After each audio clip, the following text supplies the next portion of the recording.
Good afternoon, everybody. Master Frank Galindo, Concho Valley Martial Arts Center here at Sunset Mall.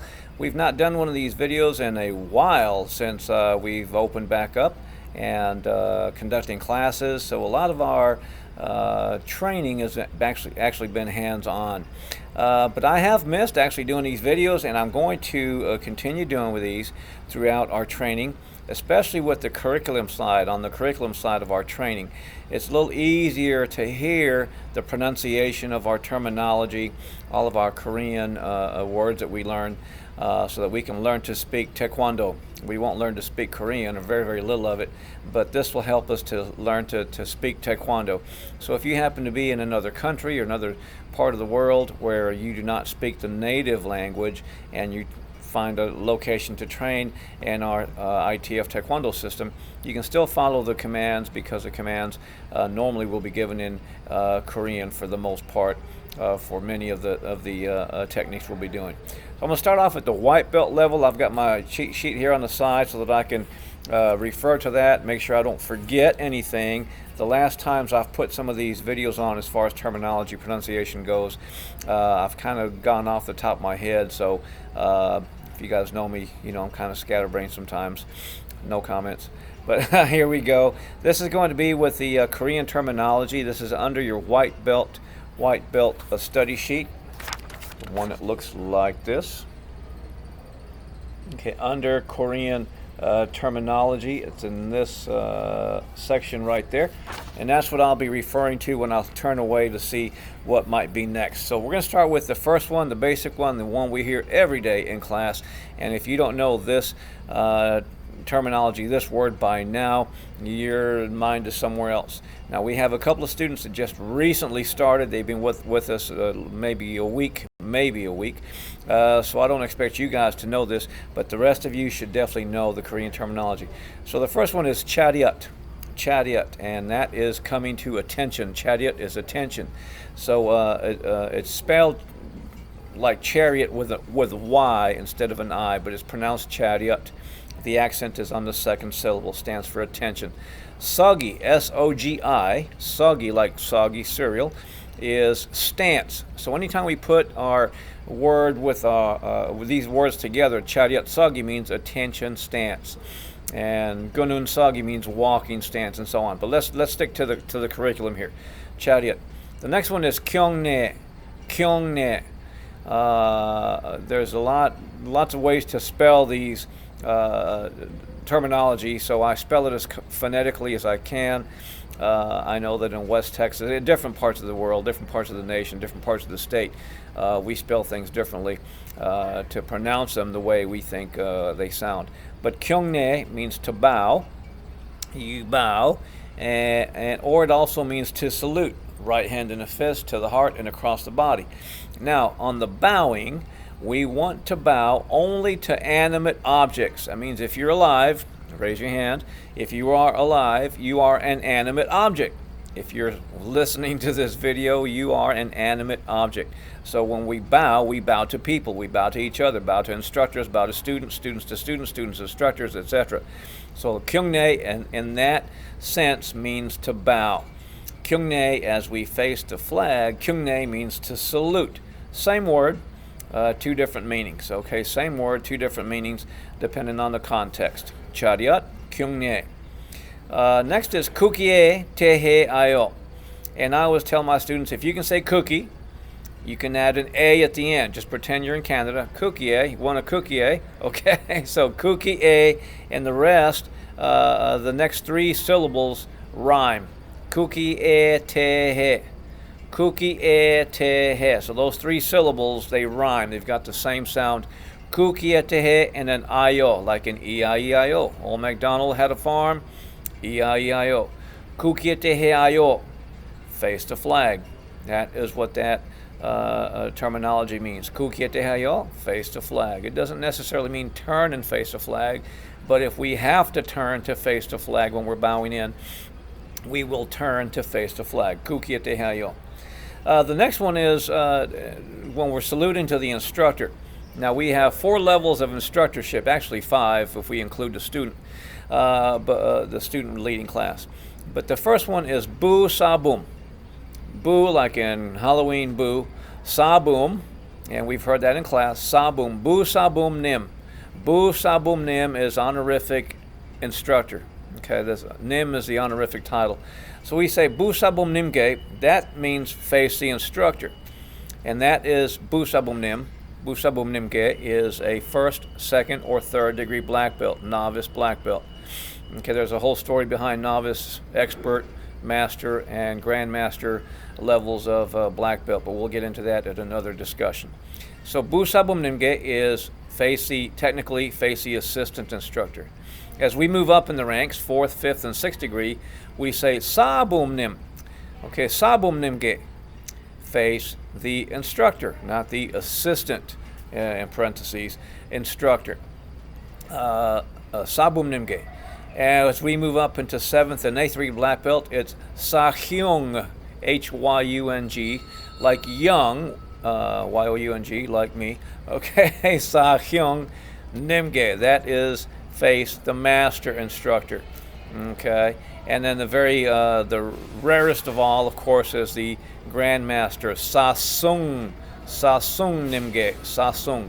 So all those will be on the study sheets eventually. I wanted to refer to those now so that we know when we bowing in that we bow into the master instructor as Sahyung nimge. Okay. The next one on the study sheet is Junbi, and I spelt it Jaunbi, all one word, but you can spell it any way you want. Just make sure you pronounce it Junbi.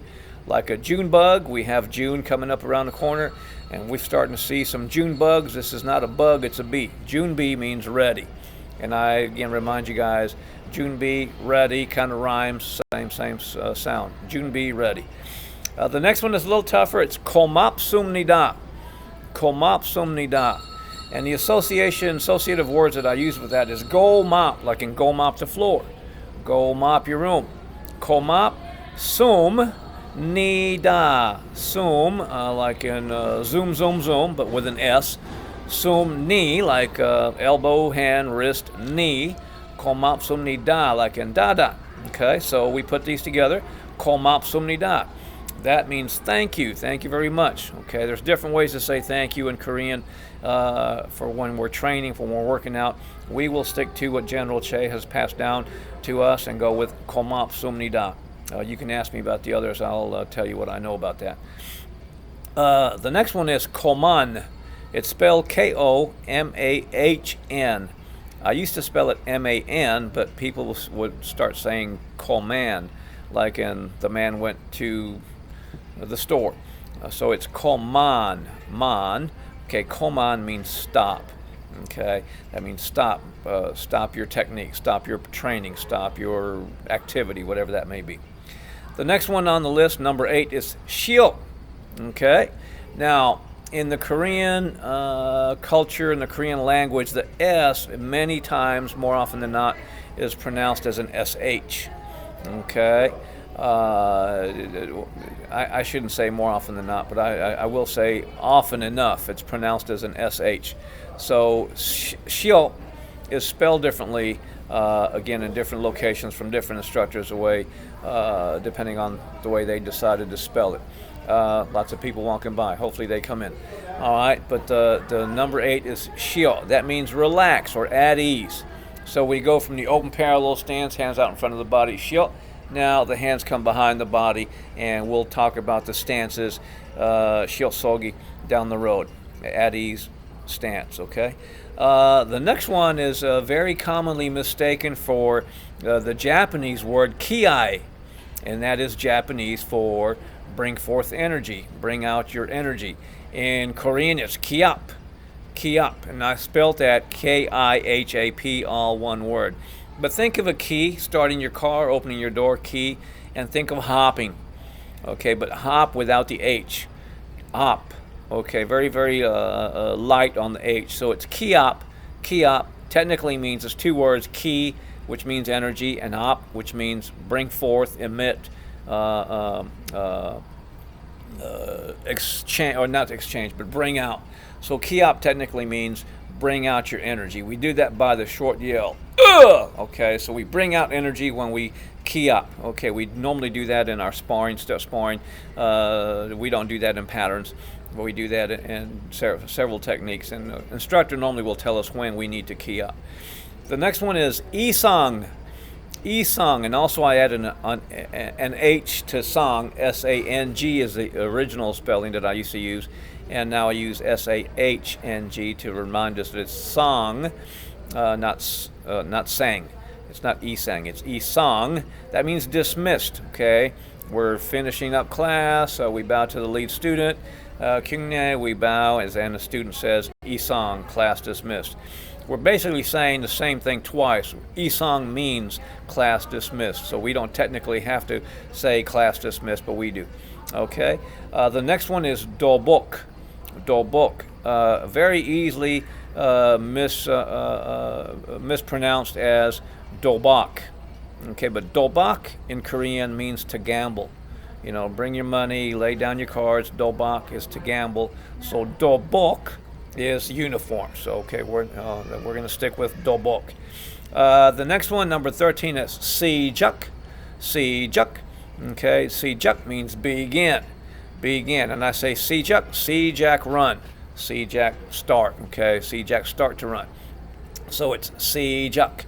Okay, it's not Jacques like French Jack, Jacques. It's Jack with just a plain old J, like in jumping jack.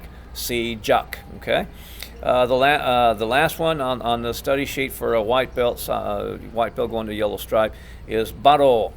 Baro, B-A-R-O, and of course a lot of us in this part of the world say baro, but it's technically baro. Baro. I happen to speak a couple of languages, and it really helps to speak more than one language when you learn a third, fourth, fifth language for pronunciation purposes. It's easier to hear the difference in the different languages and to pronounce the language in the native pronunciation. Okay, so baro, B-A-R-O, baro, return to ready position. More often than not, that means return to open parallel stance, return to whatever your starting stance was. Okay, because technically the initial ready position was the attention stance, ready stance.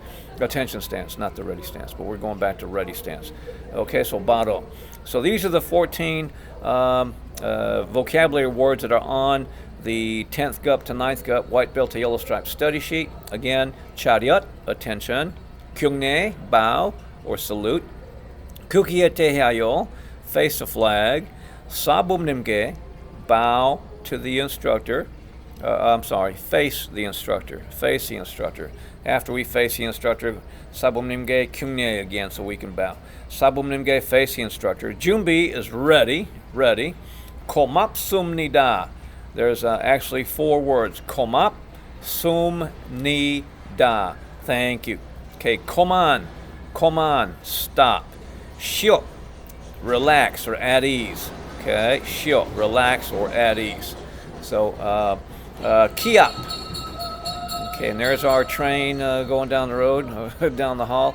Okay, so it's good to see all this movement and activity back at the mall, coming by our studio. It's always good. Okay, so kiap is yell. We have tora. I'm not sure if I think I might have missed tora. Tora is turn. So in this case, when we do tora, when we command tora, it's normally the second student in line, okay, referring to us as a group, as a class, to turn to the lead student. The lead student is, of course, the furthest top right student in class. Tora, turn. Okay, isang, dismissed. Dobok, uniform. Sijak, begin. And baro, return to ready. I hope this helps. I went a lot longer than I expected to on these, but I have a tendency to kind of ramble on things. I hope that the little tidbits of information that I give you help remember stuff. So if you have any questions, of course, feel free to ask me. I enjoy talking about this stuff. I enjoy talking, and especially about something that I know about. So we'll continue with more Korean terminology. I'll come back and post another video for the yellow stripe going to yellow belt rank. Thanks for watching. Hope to see you guys in class. So let your friends know, family know. We've got some great specials up here for Taekwondo class for the summer months. All right, thanks again, and Taekwondo.